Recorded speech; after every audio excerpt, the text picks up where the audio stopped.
For our project today, we will be learning how to draw a parrot. This is an example of one of the parrots I show my first graders how to make.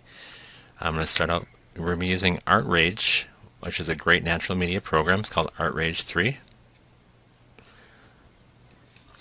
And one of the neat things about the program, it has natural media tools. So it has an oil brush, watercolor, chalk, crayon, and other great tools that actually mimic the real thing. Let's start by cleaning off my paper here. Alright, we're going to start up towards the top of our page by making a circle for our parrot's head. We're going to keep the parrot circle nice and large. That way the parrot's head is also big, and the rest of the body will follow suit. I'm going to start by making the beak. I'm going to start on here, curve it down, and bring it up just a little bit and connect it back into the head.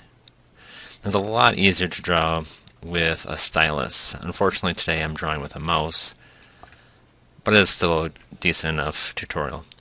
I'm going to go ahead and make an eye with the circle and put another dot inside there. A lot of parrots have a white patch around their eyes, so I'm going to make this right now. Be a little regular, and then connect it. If you'd like to add a feather to your parrot, bring it out and curve it back in. I'm going to use the letter U to make my parrot's body. Bring it down and around. I often use letters when teaching elementary students because they are learning their letters, and it's a good way for them to continue this learning process.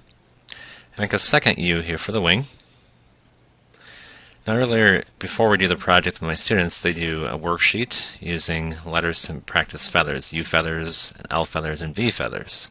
So we're going to make a couple rows of U feathers just by making some U's. Make a second row of U's just by connecting the bumps. Oops. If you don't have a digital tablet, highly recommend getting one. It definitely makes drawing on the screen easy and a lot more natural and actually fun. On the mouse, it can be very frustrating as you're not able to get the lines exactly where you need them to be. Now I'm doing here, I'm making L feathers, just coming down, making a capital L, and just kind of connecting them together. I'm having some difficulties with the mouse, but that's okay. I'll go ahead and make V feathers. I'm going to start by making a capital V, long and skinny, and then connect it back up. And make another V. Continue making V's until your whole entire paper is filled up, well, long enough anyway. So your tail's as long as you'd like it to be. And with the mouse it gets a little messed up. Probably looks more like a first grader would draw.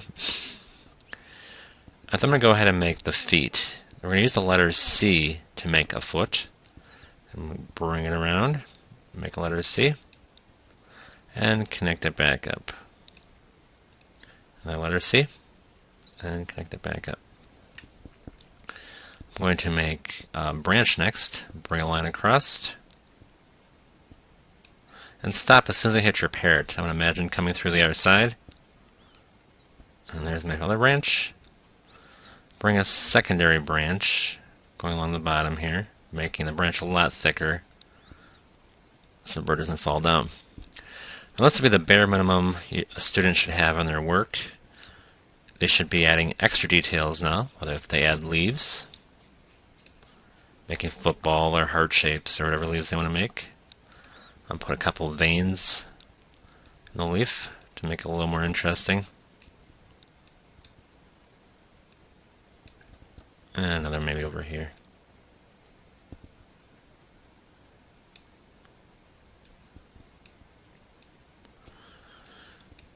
Some students might want to add other birds or other things in the background. So as far as we're going to go today, next class we'll be showing the coloring step. Hope you've enjoyed the tutorial for making a quick, easy parrot.